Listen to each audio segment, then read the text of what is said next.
I too appreciate each of you for being here today and your service. Mr. Horowitz, I actually did look at your bio. I didn't look at each of your bios, but I looked at yours.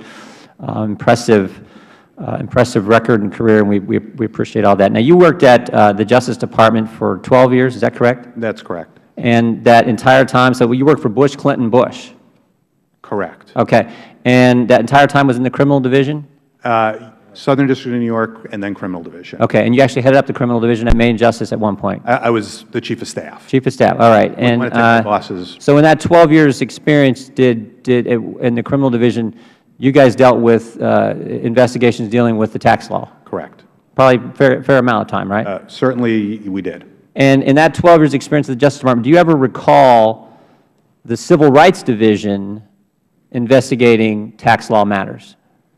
I don't recall that during my... You don't recall that ever happened in the 12 years you spent in Justice Department for 3 different administrations? I don't recall learning of that. Okay. Now, I assume, Mr. Horowitz, that you're abreast of certain stories in the press that deal with the Justice Department. You stay abreast and you read those things? I read clips. Okay. Are you familiar with the name Barbara Bosserman? From the press. From the press, right. And Barbara Bosserman is in fact a lawyer in the Justice Department? Based on what I've read in the press. And based on what you read in the press, she's in the Civil Rights Division? That's correct. And based also what you've read in the press, although we checked this out, she is a contributor to the Obama campaign to the tune of $6,750, both the Obama campaign and the Democrat National Committee? I only know what I've read in the press about it. And have you also read in the press that she and Mr. Tom Perez, who was acting director at the time of the Civil Rights Division, visited the White House for a bill signing with the President? I have no idea about that. You've not seen that one in the press, but all the other stuff you've read in the press. I don't remember seeing that. Okay. And you're also familiar with the fact that she is heading up, according to the press again, she's heading up the investigation into the IRS scandal. That's where I've read about her involvement. Got it. Mr. Horowitz, you know, there are a few lawyers in the Justice Department? Yes. Yeah. Can you hazard a guess how many lawyers in the Justice Department around the country and here at Main Justice? At least 10,000. 10,000 lawyers. Okay. Number precisely. 10,000 lawyers, and the one who's selected just happens to be a major contributor to the Obama campaign, also happens to be in the Civil Rights Division, not the Criminal Division where most of the time tax matters are handled. Do you find that a little unusual?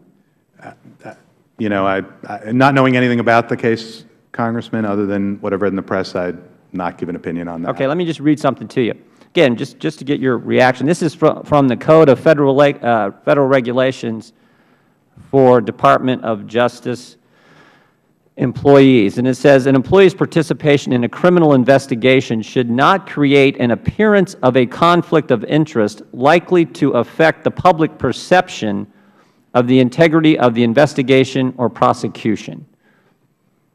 You familiar with that statement, Mr. Horowitz? I am. Yeah, I assume very familiar with it. Yeah.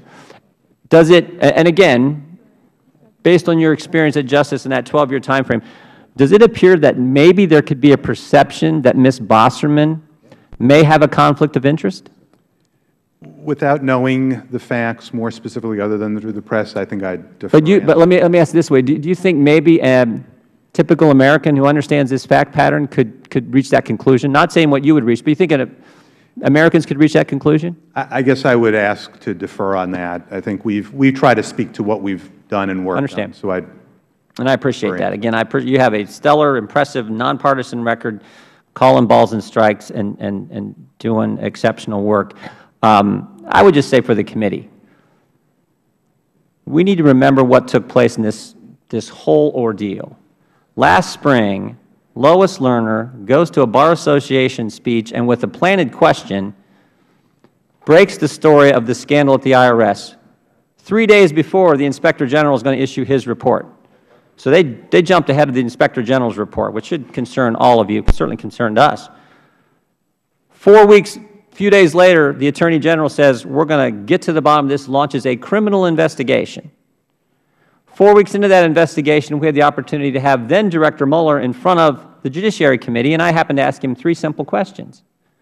Who's the lead agent? How many agents have been assigned to the case? And have you interviewed any of the victims? And 4 weeks into a criminal investigation, the FBI director said, I don't know, I don't know, I don't know. Not exactly inspiring confidence that they're getting to the bottom of this. And then we asked the FBI to brief us. They've refused to do that. And now we learn Now we learn the person heading up the case is not from the criminal division, where they should deal with tax matters, and where Mr. Horowitz spent 12 years and dealt with lots of tax matters, but instead the most political division in justice, the Civil Rights Division. And just to add a little more to the story, she's a maxed-out contributor to the Obama campaign.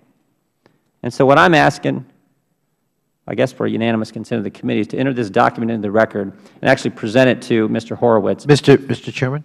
Yep. Reserving my right to object, and I will not, I would ask equally that we enter into the record at this point my letter to Russell George, the IG you're referring to, demanding explanations for inconsistencies in his testimony before this committee. Without objection on Mr. Connolly's so done. I thank the Chair. And without objection, we'll enter this into the record. But Mr. Horowitz, just finish because my time has expired. This is a letter from the Chairman and I requesting that you do an investigation into the circumstances surrounding Ms. Bosserman's selection as the person heading up the IRS investigation at the Department of Justice. Mr. Chairman. Recognize the ranking. Just very briefly on the submittal. It's my understanding that there is law which basically says that the party affiliation of these attorneys, there's certain things that cannot be done. Is that right? I mean, are you familiar with that?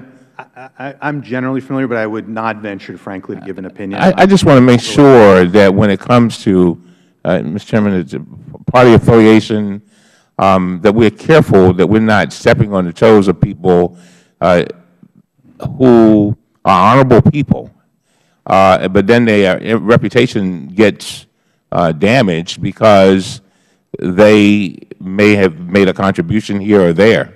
I don't even know your affiliation. I'm not going to ask you because it's not any of my business.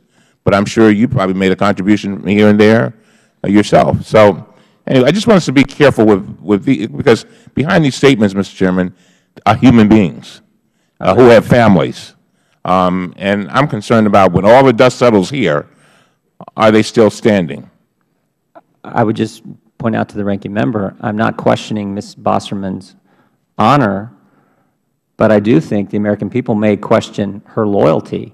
When you give $6,750 to the very individual who heads the administration and you're investigating cases where that administration targeted people with differing political views, that's a real concern, especially, and I'd ask unanimous consent to enter into the record, again, the Code of Federal Regulations for Department of Justice employees, which reads, and I'll read it again just so everyone has this clear, an employee's participation in a criminal investigation, that's exactly what this is, should not create an appearance of a conflict. I don't know how you can create a bigger appearance of a conflict than the fact you maxed out contributions to the guy the administration you're supposed to be investigating of interest likely to affect the public perception of the integrity of the investigation or prosecution. And let's remember, there were 9,999 other lawyers that they could have maybe picked, but no, we get Ms. Bosserman. And so we want to go through the financial records. No. No. You listen to me. No. We